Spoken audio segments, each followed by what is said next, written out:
What's going on, guys? It's Michael O'Rear. If you don't know me, I was recently on the newest season 2 of 99 to Beat. I'm actually recording this video before I even play that, so I don't know how I do, but where I'm at right now is I'm officially cast. I should be leaving here in the next couple days to go to Ireland to film season 2. I hope it goes well.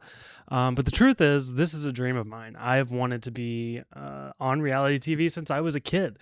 My earliest memories as a person is watching TV shows like Survivor. So this stuff is so instilled in me, and I've spent a majority of my life trying to get onto these TV shows. And I feel like all that's done is left me with bountiful knowledge on how to apply for things, how to make videos, how to do interviews. And I figured it would be cool to kind of give you some tips and tricks while also kind of chronicling my journey onto reality TV, starting with the very first TV show I ever applied for, which you're probably thinking is Survivor because I'm a big Survivor fan, but actually, the first time I applied, I was a teenager or a preteen, even. I was a child. I had just watched a TV show called Kid Nation. And I know a bunch of your ears just perked up. This is a very controversial TV show. I mean, it was essentially Survivor with kids, right? And as a big Survivor fan, the only TV show that I could have gotten on at the time was Kid Nation. So after season 1, I'm honestly not even sure how long casting was up for season 2 before they said that they weren't going to do a second season. So to be honest, I filmed this video on a VHS camcorder. And this is either a copy because my family sent off the real thing. And truthfully, I don't even know at this point if this video got sent off. But I think it's really cool. I think it's really interesting. So we're going to throw it over to my Kid Nation Season 2 application video. Just going to show you a little bit of it. I'm Michael O'Rear, and I'm 13 years old, and I'm from Nashville, Tennessee. And I'm applying for the second season of Kid Nation. The reason I think I should be on Kid Nation is because I'm a good leader and I like to help others, and I spend most of my time outdoors. No way.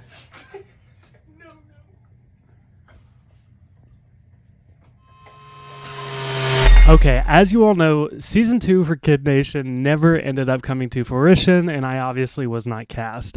This is kind of an example. I'm going to take you through multiple different TV shows, what the process was like, if I applied, if I was contacted, what it was like, and some of the differences between some of these shows. So that was step number 1, Kid Nation. Step number 2, the second TV show I ever applied for was Survivor. And I didn't apply when I was 18 years old. For whatever reason, I kind of had I don't know, I was stumped, right?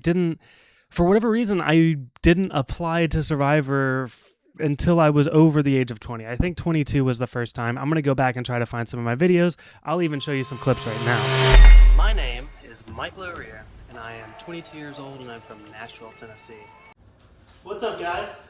My name is Michael O'Rear. I'm from Nashville, Tennessee, and I am 23 years old. You know, I did apply before, but last time I was right side up.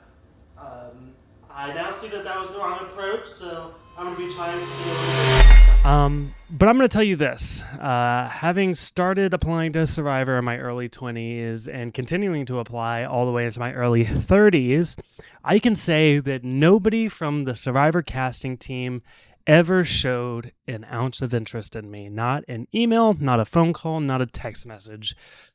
I don't know what it is. Survivor is a hard show to get on, and I'm sure I fit the demographic of a lot of white straight men applying to the TV show, right?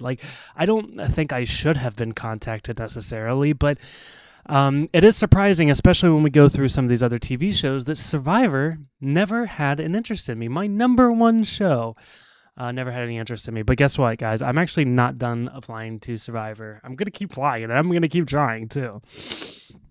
Let's go to the second TV show I ever applied to, which is kind of the sister show of Survivor, Big Brother.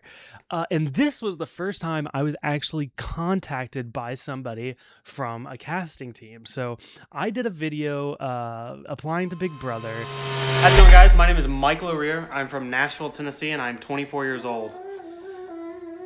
Shh. Mason, have you no respect, child? I am trying to do my application for Big Brother. This is my daughter, Mason. She is adorable. I love her so much. Say hello, Mason. Huh? Huh? And they ended up reaching out to me and offering me an invitation to a casting call as a VIP. To be honest, I don't even think they do this anymore. This was kind of like a weird thing that they did back in the day. Now they say, if you send in your video, don't come to the casting call. The casting call kind of acts in place of the video. There's no need to go to the casting call if you submit a video, because all the casting call is making a video, right? You can make the video on your own, or you go to the casting call and get your video made by them. So it's kind of weird, even though at the time I was emailed by a casting producer and they said, hey, we really like your video. We're actually doing a casting call in your city in a few months. So we want you to come there as a VIP. And what this meant was it was a regular casting call. The difference was I was a VIP, so I got to cut the casting call line. It just put me in the front. I was still in the mix with normal people. I wasn't with a group of VIPs. I didn't get any special treatment once I get into the doors. All it did was let me skip the line.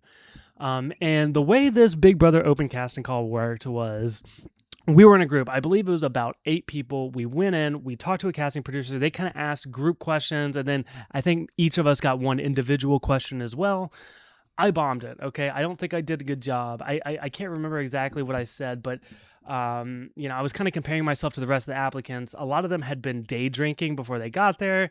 They were at the bar, and I was kind of saying, like, I'm not like that. My eyes is on the prize. Like, I didn't come here to drink. I came here to get on a TV show. So that's kind of what my answer was about, and it didn't stick with them. They were like, we don't really care. We kind of like that they party. And I was like, okay, well, I don't, okay? So that was my first experience with casting. Again, it wasn't a special interview. I was in a group. It just got me to cut the line. I've continued to apply for a Big Brother a few times. To be honest, not as many times as Survivor, because honestly, the fan base scares me. I wasn't sure that I ever actually wanted to be on Big Brother. I always looked at it as kind of practice for applying to Survivor. So I applied maybe a couple more times, never heard anything else from Big Brother either. CBS is very hard to get to, apparently, based on these first 2. Let's move on to the third show I applied for, which was many years later, Squid Game's The Challenge. Okay, Squid Games, I obviously watched the scripted show. I fell in love with it. And when they came out with the reality show, I was like, Survivor's not calling me, Big Brother's not calling me. I might as well give Squid Game's The Challenge a shot. Let's go! Squid Games? Are you kidding me? I was bred for this, guys. I'm going to give you a free one, okay? You're welcome for this one. I know the recipe to Squid Games.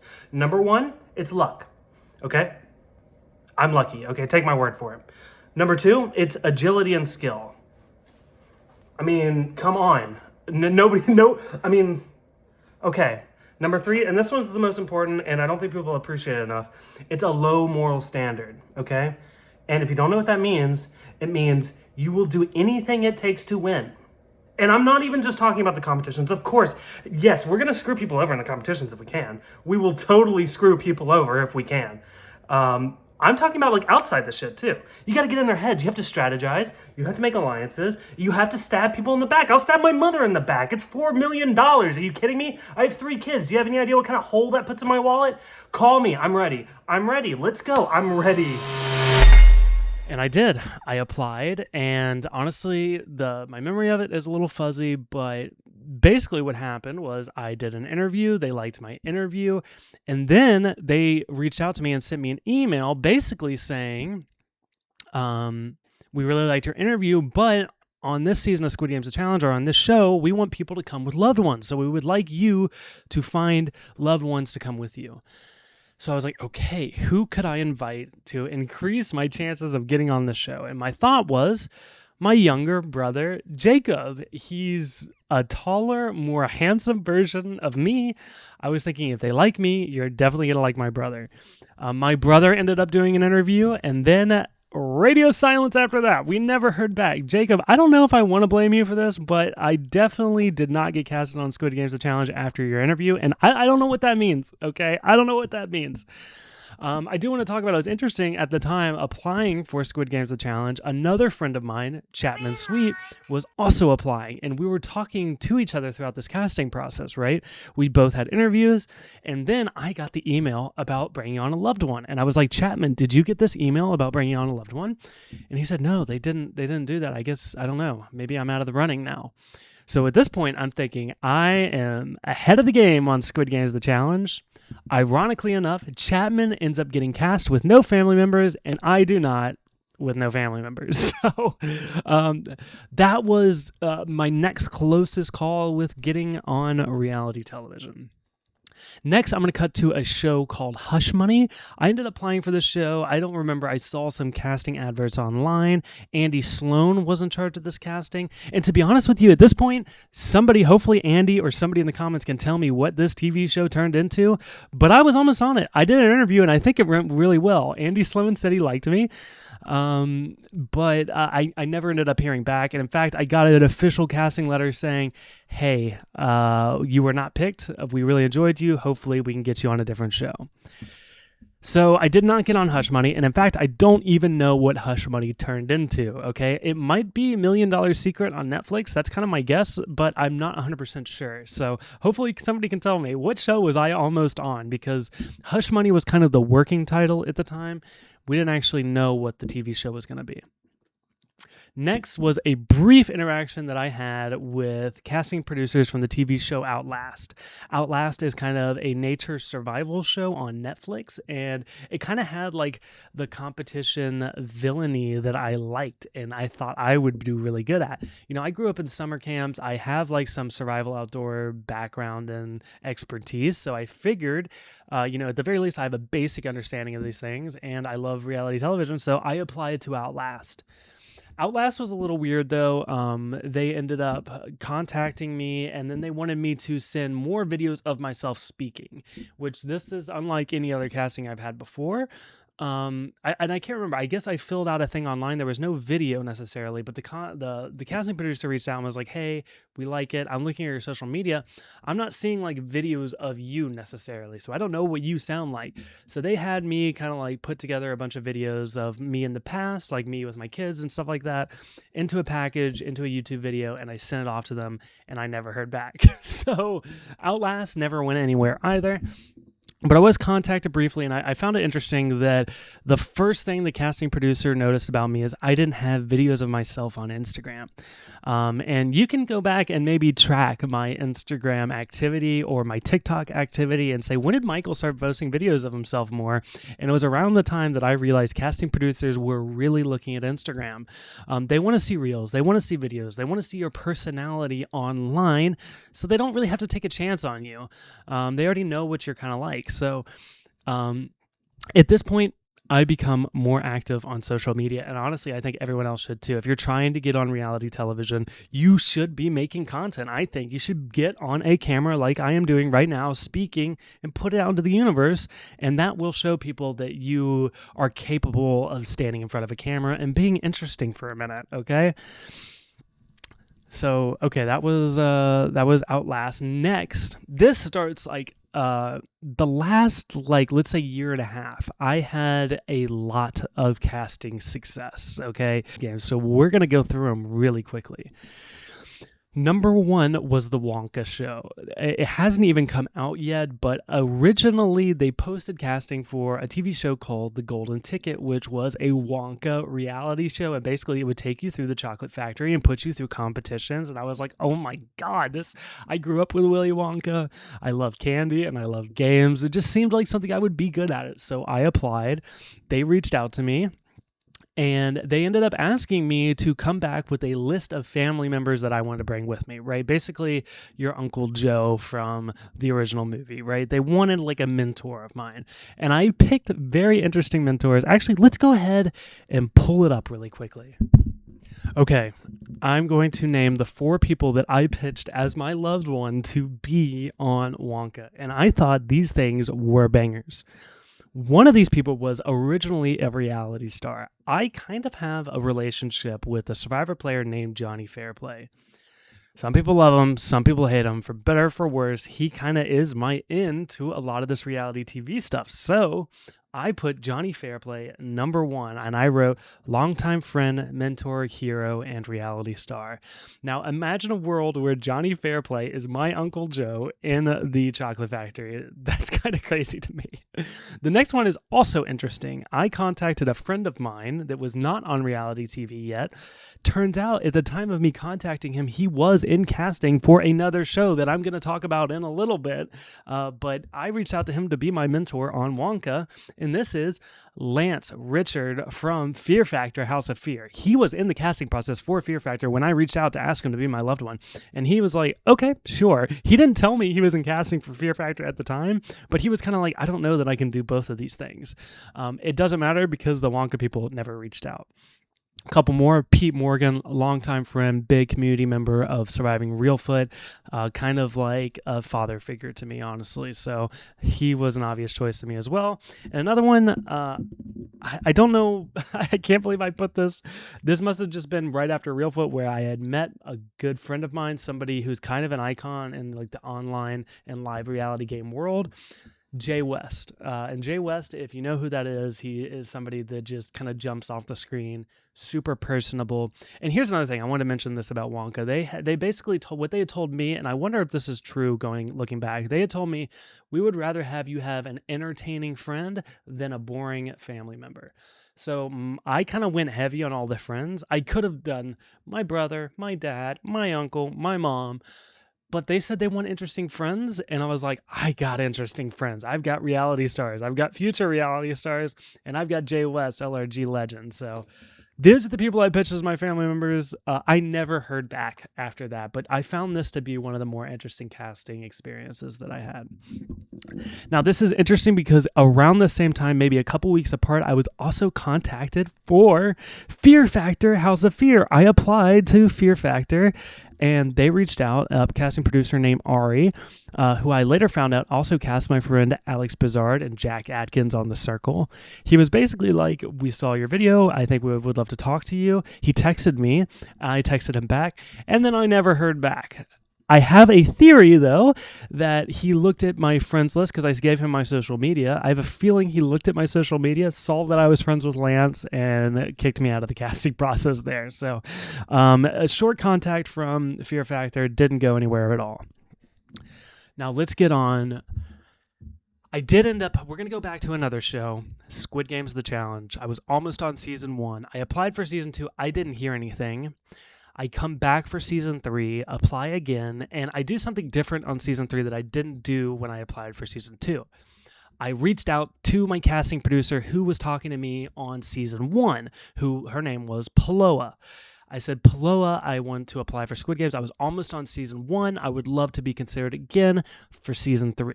This worked, okay? And this is something that kind of unlocks something for me also.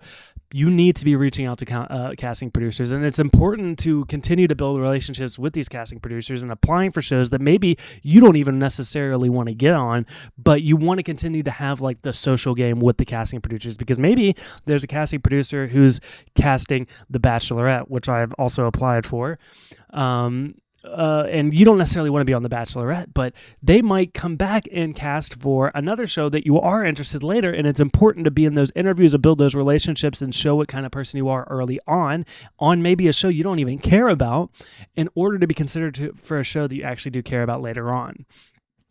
So I reached out to Paloa and I said, hey, I'm applying again. I sent her a link to my video, and I ended up getting an interview. I'm battling with the worst tripod ever known to man. I'm gonna link it right here so you know not to buy it. What up, guys? My name is Mike Laurier. I'm 31 years old and I'm from Nashville, Tennessee.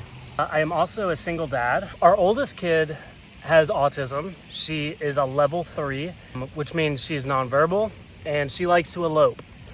It's a different type of parenting, and it's the type of parenting I'm gonna be doing for the rest of my life. But I also think I need to do things for myself. And this is the closest call I ever had before actually being on TV. I believe I got closer on this than I did on season 1. Because I went through the physicals, I did a psych evaluation with a very British psychologist on the show and works for Netflix. I sent in all sorts of information. I was very close to being on Squid Games: The Challenge season 3, all the way up until 2 weeks before. They kind of gave me a date. They were like, if you don't hear from us by this point, then you're not considered. It was up to 2 weeks before. I was waiting to hear from them, and then I never did. This was a hard one. And after this, I realized I'm just going to keep applying. I think that's the thing. I never gave up trying to be on reality TV, even though I had all these close calls. A lot of it just like lit a fire under me to try harder. And after this rejection, I applied to like 3 more shows. The next one is a show that is still currently casting, and I think could probably still contact me while I'm out filming another show that we're going to talk about. But it's kind of another mystery show that we don't know exactly what it is, kind of like Hush Money. But what I was told was it was a 50-player game, ish. There would be a lot of people, kind of bigger than Survivor, but not as much as like Squid Games. And they said it would have elements of escape rooms. I'm not a big escape room guy, but again, I like competitions. 50 people seemed like pretty generous. I was almost on Squid Games that had like 500 people, so I figured 50, that's nothing. Let's try it out. I've applied for that, and I think I crushed that interview. I think I crushed a video. But the thing is, simultaneously to this, I was also in the casting process for 99 to Beat. 99 to Beat did not have a video aspect to its application. All I did was fill out a couple questions, send it in, and about 15 minutes later, I got a call from a casting producer, and they're like, we really like you. On the phone with them, they asked me a couple things. They want to know about my story. They wanted to know specifically like struggles that I had been through. And I will talk about it on the show, but I talked about my kids. I talked about having an autistic child. I talked about my sister dying of a fentanyl overdose. And these were things that spoke to them immediately. I ended up getting on a Zoom call. We did an interview, which they then edit into another one. They also ask you to send in pictures and videos, and I did that. And they were going to basically edit that together with my interview and pitch it to the network. And to be honest with you, I didn't even like my interview that much. I was kind of struggling. I like, they were really pushing me to be certain things, right? I come in, the number one thing about me is I want to say that I'm a dad, because that's what I do. That's number one. That's the most important thing to me. That's who I am. I mean, I'm many other things as well. I'm also an artist, and I'm an electrical designer, and I'm a content creator, but I'm a dad, number one. But there was something about 99 to Beat that I clocked, and it was that they didn't want me to be a dad. They wanted me to be a gamer. They were looking for competitive people. Being a dad wasn't interesting, but being a gamer was. And I had a lot of gaming experience in live reality games, online reality games, poker, video games, board games, escape rooms, right? Like I'm kind of the gaming guy. So, and I recognized that about 99 to Beat. They wanted somebody competitive, so that's what I pitched. They had me come up with kind of like a catchphrase. I think everybody had to do it, and mine was the gamer with no pause. And very quickly after that, they sent me medical information. I got another physical, and then next thing you know, they sent me travel information, and then they gave me a call. And I was cast on 99 to Beat. That is officially every TV show that I was almost on. And as you can tell, all of these are very different, and they've changed over the years. CBS shows are really hard to get on. But here's the thing. I think this is the biggest takeaway I want people to have about reality TV and reality TV casting. If your dream is to be on reality television and you want to be on competition reality, you can, and you will be if you try hard enough. Because here's the thing, it was my dream, and I was determined to do it, and I put in the steps for over a decade, and it finally worked.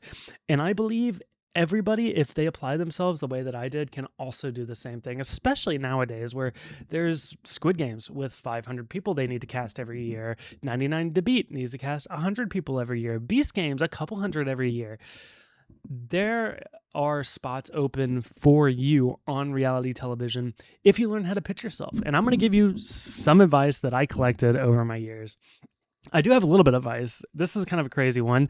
I met Brandon Donlin, who I knew through like the online gaming community, who ended up being cast on Survivor at a watch party. And basically I was telling him, Brandon, I'm trying to get on TV. I want to be like you. His advice to me was grow out your hair, man. I don't remember how it came out. Basically, I was like, I think I might want to grow out my hair like you. And he was like, listen, I don't think if I had long hair, I would have gotten cast on reality television. So I took that to heart. And ever since I had that conversation with Brandon Donlin, I've been growing out my hair. And I'm also a reality TV star. So what does that tell you guys? That's kind of like some silly advice. Let's go on to some like more serious advice. For a video, if you're making a video, number one, I think know what they're looking for. I think that's important. Tailor yourself to that. If they want hot young singles for a dating show, be a hot young single. Take your shirt off, do push-ups, be attractive. If they're looking for a gamer, show yourself playing games or talking about games. But I think the most important thing and the biggest thing that I took away into each of my videos is that you want to show the producers that you know how to speak. And I found that to be really helpful advice, because a lot of my videos, instead of like cut here and like cutting out all my ums and ahs, I wanted to be authentic. I put my video down for 3 minutes straight and tried to do no cuts in the middle of it and just talk, right? Just talk like I am right now, sitting in a chair talking to you. And a lot of the stuff around me can inform you about what type of character I am. But what they're really looking for is, can you speak to a camera? And I think the video is the first chance for you to show that you can do that. So do that, right? You don't have to do anything crazy. Set up your phone, turn it horizontally, get into a nicely lit room and talk. That's all you have to do in a video, and show your personality, know what they're looking for, and tailor yourself to that. Again, know what they're looking for and tailor yourself to that. Let's talk about interviews. The interviews are interesting. And all the interviews I've done are pretty similar, where you get on a Zoom call, the producer is throwing questions at you, and then they're going to edit that Zoom call down into a second video that they're then going to take and pitch to the network. So while it looks like a conversation between me and a producer, really, by the end of it, they're going to cut out the producer aspect, and it's just going to be me talking. And at this point, this is a good thing to keep in mind. The producer that you're on call with most of the time, and then all the times that I've experienced this, they're already sold on you. They liked your video. They like you. Now they just want to make you network ready, right? And that's what they're doing in this video. They're trying to get you to answer questions in a way that would appeal to the network. And so that's a good thing to keep in mind. This casting producer on the Zoom call with you, he's on your side. She's on your side. They want to help you. So let them help you. Listen to the things that they're saying. If they say be louder, then be louder. If they say talk about this, talk about that. They're not trying to trick you. They really are just trying to get the best possible content to pitch to the producers. So that's my advice. If you're going to a Zoom call, don't freak out. That person's your friend. They're going to help you get to it. And then like if you do fuck up, which I did in my 99 to Beat interview, they're going to edit the fuck ups out, right? They're not going to include the fuck ups because they like you and they want to pitch you. So they're not going to include the bad stuff. They only showed the good stuff, and that's why I ended up on TV. So that's my advice for interviews. That's my advice for videos. And again, I just want to say, if you want to be on reality television, you can, and I'm living proof of that. I'm not special, right? And I'll leave you with this. And this is a bit of advice that I heard on a podcast with Adam Klein, who reality star I really respect, a casting person who I really respect, and has helped a lot of other people get on reality television. Basically, what Adam said was, become the person worthy of being on reality television, right? And I took that to heart, because at the time of trying to be on TV when I was 22 years old, I wasn't that interesting. I didn't have a lot of hobbies. I was just a guy who kind of needed money. And I realized that like I wasn't worthy of being on reality television. That's a hard pill to swallow. And I think a lot of us are going to have to swallow that pill. Maybe we're not that interesting. Maybe we need to step back from the reality TV thing, focus on our lives, and become the person that is worth being on TV. Go out and get some hobbies, create life experiences, create stories that you can pitch to networks, right? Go out of town, do something cool. Pick up a hobby that nobody else knows about. For me, it was needle felting. I think that was one thing. I was like, I like art, but I'm not really an artist.